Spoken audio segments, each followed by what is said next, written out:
Satoru Mikami is killed after being stabbed. He awakens in a cave in an unfamiliar fantasy world to discover that he has been reincarnated as a slime, possessing various skills formed from his final thoughts before death. While exploring the cave, gaining new skills along the way with the aid of a great sage residing in his mind, the slime comes across and befriends an ancient dragon named Veldora, who was sealed in the cave centuries ago. The slime, who was given the new name of Rimuru Tempest, helps Veldora to find a way to break his seal by using his predator skill to swallow him inside of his body and analyze it from both sides. After gaining some more skills from swallowing other creatures, Rimuru finds his way out of the cave after a group of human adventurers open up the entrance.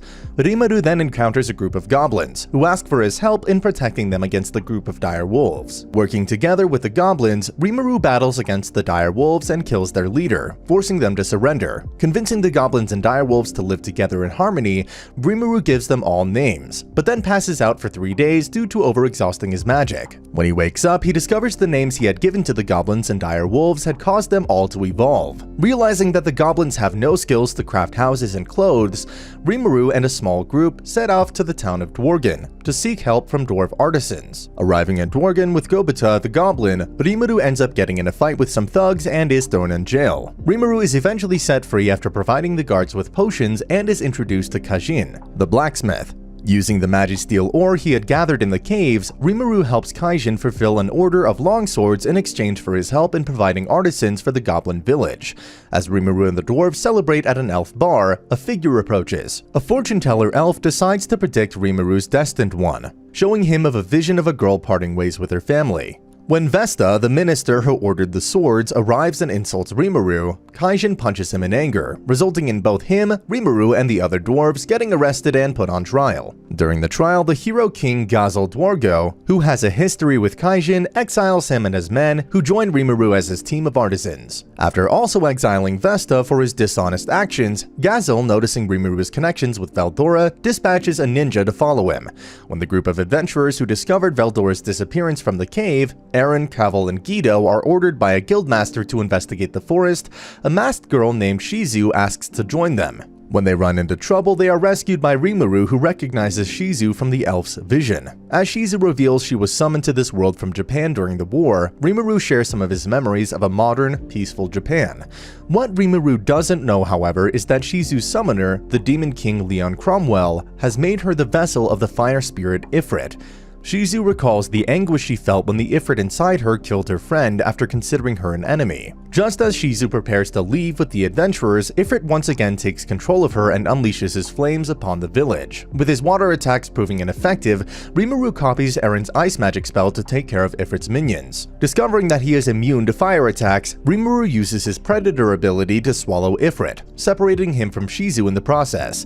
Shizu tells Rimuru about someone known as the Hero, who took her in and showed her the right path before mysteriously disappearing one day. Sensing her life coming to an end, Shizu, not wishing her body to remain in this world, asks Rimuru to eat her, giving him the ability to take a human form. As Rimuru seeks out information about Leon in order to convey Shizu's final words to him, a masked man named Gelmud recruits an orc that he names Geld, with the intention of bringing forth a great orc disaster in the forest. As Rimuru familiarizes himself with the form and abilities he inherited from Shizu, the goblins come under attack by a group of ogres, who claim Rimuru has been manipulating orcs to attack their village. After a show of strength, Rimuru manages to convince the ogres that he is not their enemy, and invites them to the goblin village to talk things over. Learning that the orcs who attacked the ogre village were being led by a masked Majin, Rimuru proposes that the ogres join him as his subordinates. Agreeing to a temporary alliance until the orcs are defeated, Rimuru names the ogres Benimaru, Shuna, Shion, Hakuro, Soe, and Kurobe, evolving them into Kajins. Meanwhile, the chieftain of the Lizardmen, sensing an orc lord is controlling the thousands of orcs heading their way, sends his son, Gabiru, to enlist help from the goblins. It has been a few days since Benimaru and the other ogres joined Rimuru. Gabiru arrives at Rimuru's village to try and get everyone to serve under him to fight the orcs. Gobita is sent in to duel against Gabiru, defeating him quickly with the skills he's learned and forcing the Lizardmen to retreat. Later, Rimuru is approached by a dryad named Trainee, who asks him to defeat the Orc Lord. Trainee explains that the Orc Lord has used a unique skill, Starved, on the orcs, causing them to constantly crave sustenance, go berserk, and even eat their own to gain more power. Accepting Trainee's request, Rimuru sends Soe to negotiate with the Lizardmen for an alliance. As the chieftain urges his soldiers not to engage in battle with the orcs until Rimuru's group arrives, Gaiburu, swayed by the words of Gelman's messenger, Laplace, usurps the chieftain's position and leads the Lizardmen into a direct attack on the orcs, unaware of the Orc Lord's true power. Rimuru's group comes across Gabidu's sister, who informs them of Gabidu's coup d'etat and asks them to rescue the chieftain and save the Lizardmen. Meanwhile, Gabidu and his troop find themselves cornered after the orcs eat one of their soldiers and gain their powers. As Trainee discovers Gelmud and Laplace and forces them to leave the forest, Gabidu struggles against the orc general, but is rescued by the arrival of Rimuru's group. The gang defeat the general and most of the orc army, while Sue rescues the chieftain, after which Rimuru goes to confront Geld, the Orc Lord. Gelmund suddenly appears, revealing he created the Orc Lord in order to turn him into a new Demon Lord. After failing to beat Rimuru, Gelmund is killed and devoured by Geld, who evolves into the Demon Lord Orc Disaster that proves too powerful for the Kijins to defeat. Realizing Geld's power, Rimuru has the Great Sage take control of his body in order to fight against him. But after Geld develops fire resistance, Rimuru resumes control and engages in a battle with Geld to see who can consume the other first. Learning that Geld was on a search to end the famine affecting his people before he was manipulated by Gelmud, Rimuru devours his sins along with his body. Afterwards, as the orcs are freed from starved effects, the Kijins decide to continue serving under Rimuru. Rimuru forms the Jara Forest Alliance to allow the Lizardmen, goblins, and orcs to live together in harmony, inadvertently ending up as the Alliance Chancellor. Rimuru bestows the name of Geld onto the Orc Lord's son, evolving him into the Orc King and the other orcs into High Orcs. Then he gives the Lizardman chiefman a name Abidu. Later, Gabidu is excommunicated and exiled from the Lizardmen, and embarks on a journey. 3 months later, Dwarf King Gazel and his army appear at the Goblin Village to challenge Rimuru to a duel, and determine his true nature. After Rimuru succeeds in blocking all of his strikes, and upon learning the two shared the same swordmaster, Hakuro, Gazel accepts he's not evil and offers a treaty between their groups. The Jura Tempest Federation is formed and recognized as an official nation.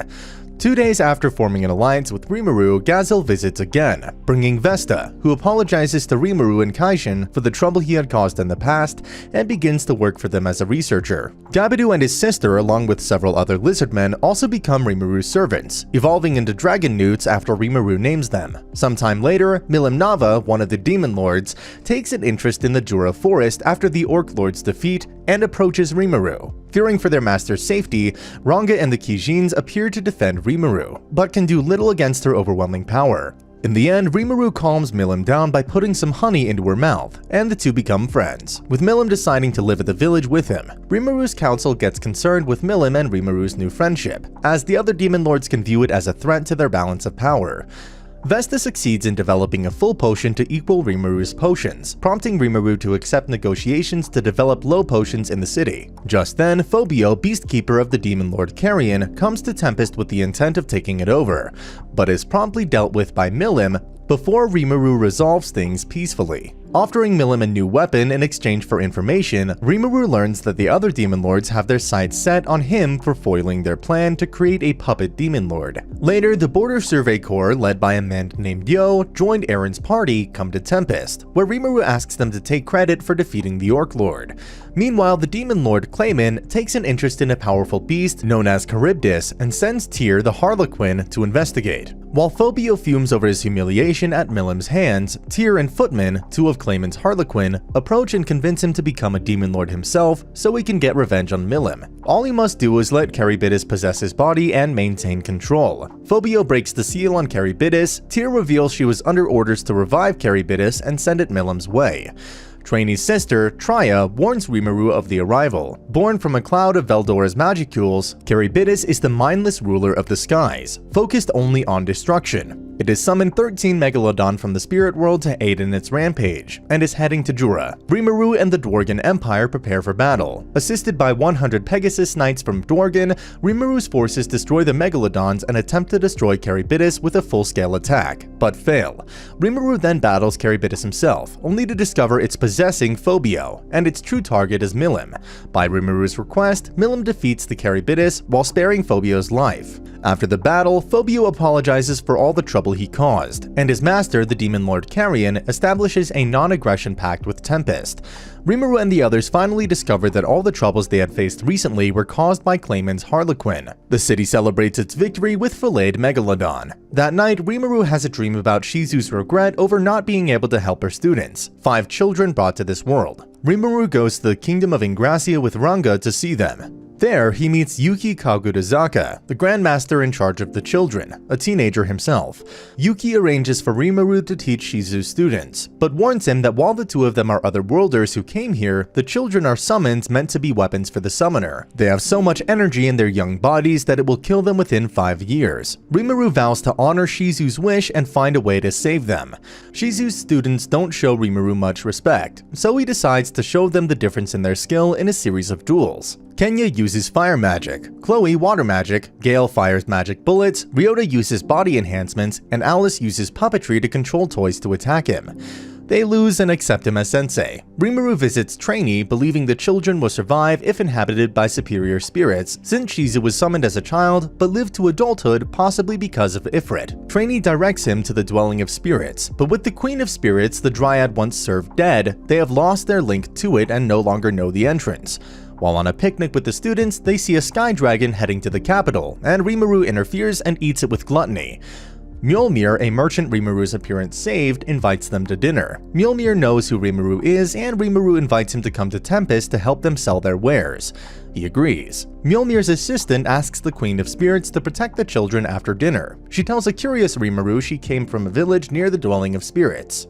He, Ranga, and the children head to its location. Rimuru, Ranga, and the students enter the dwelling of spirits, and a spirit in the opening labyrinth battles them with a giant metal golem to test them, though Rimuru quickly incinerated it. The labyrinth spirit introduces herself as Ramiris, one of the 10 demon lords, though she's so small no one believes her. She explains that Leon, who summoned Shizu, used to be a hero before he fell from grace and became a demon lord.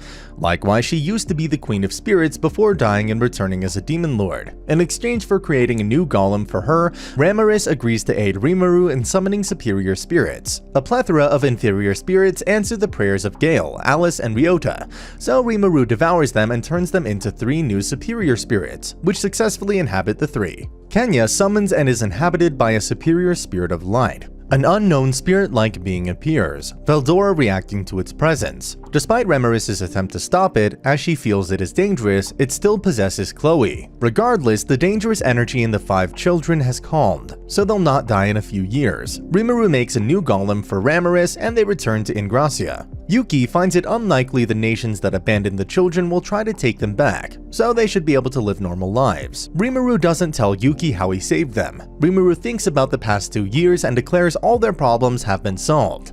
He gives Chloe Shizu's magicule suppressing mask, but isn't certain why, simply feeling it was for the best. Unknown to Rimuru, a shady woman is spying on him. A dying woman summons a demon to avenge her and her partner, and the demon agrees to her request, deciding it would be an amusing distraction. Shizu's memory. Shizu is summoned to the kingdom of Flitwood with other adventurers to stop a demon from taking its remains under the castle and reviving. After hearing the Silver Wings, a pair of famous adventurers were killed by the nameless demon. Some try to withdraw. The minister refuses to let them leave, revealing some are possessed by demons, which causes paranoia among the group. One of the crowd, the demon from before, starts laughing, claiming the knight summoned the lesser demons but does not explain. Hired to kill a demon, he reveals he intends to kill all the other adventurers present to find the responsible party. Shizu refuses to let that happen and duels with the being, who calls himself Kudo. One of his blows is reflected by Shizu's mask and takes off his arm. He decides to withdraw, saying the fight was amusing because Shizu was able to hurt him.